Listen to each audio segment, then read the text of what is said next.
2. Senhor presidente, senhores senadores, senhoras senadoras, sempre houve necessidade, mas agora mais do que nunca é imprescindível tentar preservar a imagem desta instituição, Parlamento Brasileiro. Quantas vezes, por atos isolados, o Parlamento é achincalhado na opinião pública brasileira. E nós não temos como negar razão ao achincalhe, quando em várias ocasiões há ações que depõem contra o bom conceito da instituição parlamentar. Sempre propugnamos pela tese de que é preciso distinguir uns dos outros e separar a instituição dos seus integrantes. Nós somos passageiros, transitórios, circunstanciais, substituíveis. A instituição não. Ao contrário, ela é permanente, insubstituível, definitiva e deve ser preservada em nome da democracia. Hoje, nós assistimos o achincalhe.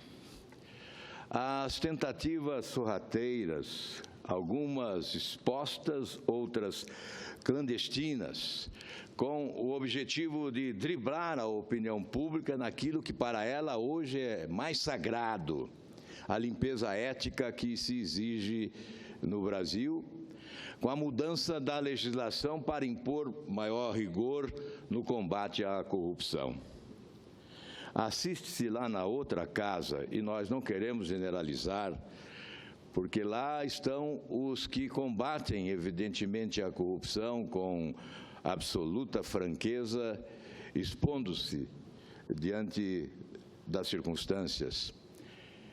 Mas não há como negar a existência daqueles que, talvez alcançados já pelas investigações, trabalham clandestinamente para deformar a legislação que veio proposta pelo Ministério Público e avalizada por mais de 2 milhões de brasileiros num projeto de iniciativa popular. Sabe-se que na madrugada armou-se reuniões, o conluio se estabeleceu, há tentativas ainda hoje, à luz do dia, de se alterar a proposta original, sobretudo na esperança de se conceder anistia ao crime de Caixa 2. Alguns argumentam que apenas a aprovação do que está na legislação significaria, na proposta, que está submetida à Câmara dos Deputados, significaria a anistia para os fatos passados. E é um grande equívoco. Apenas com a redefinição de um novo tipo penal, um crime não desaparece. Não há, portanto, que se falar em anistia neste caso. O ato ilícito continua ilícito. Trata-se de um caso onde se aplica o princípio da continuidade típica. Os crimes anteriores são enquadrados no tipo penal existente e os crimes posteriores praticados sob a vigência da nova lei serão enquadrados no novo tipo penal. Esta é a interpretação que considero mais lúcida. Cada crime segue a lei vigente do seu tempo. A sucessão de leis incriminadoras jamais significou e não significa anistia. Para existir uma anistia, é necessário previsão expressa. E talvez por isso as articulações prosseguem na Câmara dos Deputados, para, no plenário daquela casa, quem sabe, aprovarem um dispositivo que conceda anistia ao crime de Caixa 2 praticado no passado, sobretudo sob o impacto de uma nova delação premiada que se anuncia bombástica. Há pânico, sim, no meio político brasileiro em razão do que se anuncia. É por esta razão que nós temos que adotar essa postura de cautela, de reflexão, de prudência, respeitando o que se passa na sociedade brasileira. É preciso fazer a leitura correta do que é prioritário para o povo do nosso país nesse momento. O portal G1 publicou hoje matéria informando que o presidente da Câmara, Rodrigo Maia, ao ser questionado se na votação do pacote de medidas de combate à corrupção poderia ser apresentada emenda para anistiar quem praticou Caixa 2 antes da edição da lei, respondeu: não tem anistia para um crime que não existe. A meu juízo, e com todo respeito ao presidente da Câmara, a interpretação dele esbarra na existência de diversos crimes já previstos, como de corrupção e lavagem de dinheiro. Mas não é só isso.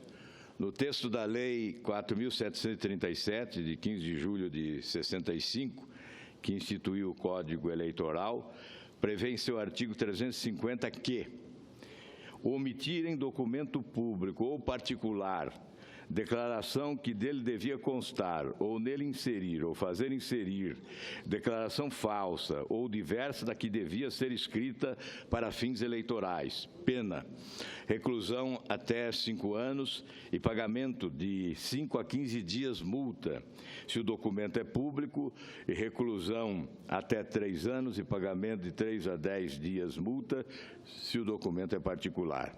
Parágrafo único. Se o agente da falsidade documental é funcionário público e comete um crime prevalecendo-se do cargo, ou se a falsificação ou alteração é de assentamento de registro civil, a pena é agravada. Em relação às 10 medidas, que passaram a ser 17 e depois recuaram para 12 ou 13, de combate à corrupção, nós teremos oportunidade, senador, no Senado Federal, de debater esse conjunto de medidas que tem por objetivo um combate mais vigoroso à corrupção no país. Nós temos legislação para o combate à corrupção e o cumprimento desta legislação existente já está levando para a cadeia poderosos que até então encontravam-se impunes por ausência de rigor na investigação e no julgamento, não pela ausência de legislação compatível. O que está demonstrado hoje é que legislação há, a lei existe. O que não existia, talvez, era o rigor imposto pelas autoridades judiciárias, que hoje o impõem. Hoje, sim, há rigor. E é por essa razão que as autoridades judiciárias do nosso país, envolvidas sobretudo com a Operação Lava Jato, são aplaudidas pela sociedade brasileira. Mas no Senado nós já nos debruçamos com matérias que dizem respeito às prioridades da população. Na próxima quarta-feira, por exemplo, a Comissão de Constituição e Justiça deve apreciar a emenda à Constituição de número 10, apresentada em 2013. Essa proposta é emblemática, porque diz respeito à eliminação de um privilégio que nós consideramos deplorável, sobretudo porque se exige nessa passagem do Brasil do presente para o Brasil do futuro o desprendimento daqueles que, exercendo mandatos, devem dar o bom exemplo e não se colocarem no pedestal da impunidade, sujeitos a um julgamento especial pelo Supremo Tribunal Federal, que muitas vezes é impedido de julgar pelas circunstâncias. São 11 ministros com 22 mil ou mais de 22 mil autoridades alcançadas pelo privilégio do chamado foro privilegiado. E é humanamente impossível exigir celeridade em alguns destes casos, e por isso 1/3 deles prescreve. Não há nenhuma justificativa no Brasil de hoje para se rejeitar uma proposta dessa natureza, que significa a manifestação de boa vontade política acima de tudo, que todos nós estamos utilizando-nos do espírito de sinceridade quando pregamos mudanças radicais para a construção de um país diferente. A outra questão, senhor presidente, diz respeito ao chamado abuso de autoridade. Olha, eu tenho que lamentar profundamente o fato de se colocar matéria de tal importância de forma atropelada. É descabido tentar votar precipitadamente uma matéria que vai exigir debate.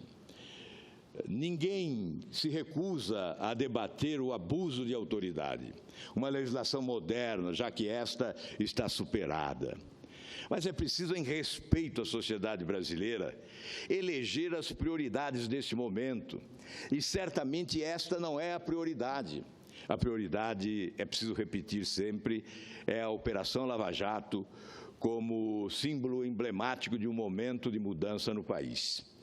É isso que o povo brasileiro exige, que valorizemos, que apoiemos e que preservemos as autoridades judiciárias para que elas possam cumprir o seu dever.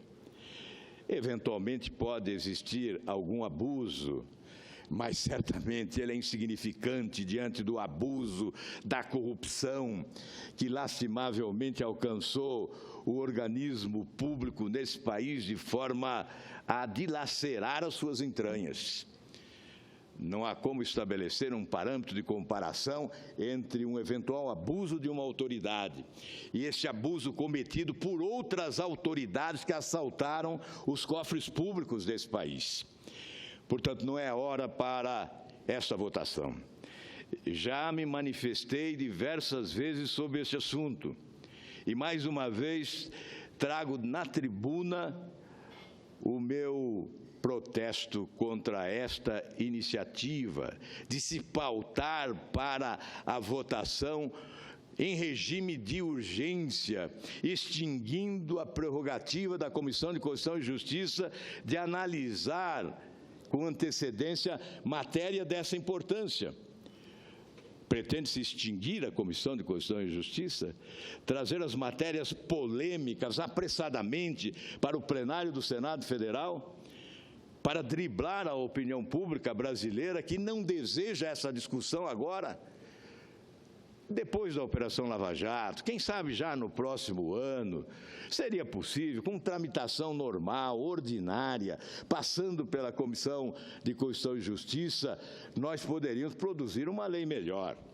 Não se produz uma boa lei num ambiente de revanche, sob pânico de investigações em curso que alcançam parlamentares. Não se produz uma boa lei nesse ambiente. Por isso, senhor presidente, mais uma vez registro desta tribuna a minha insatisfação em relação a essa iniciativa e a esse procedimento. Muito obrigado, senhor presidente.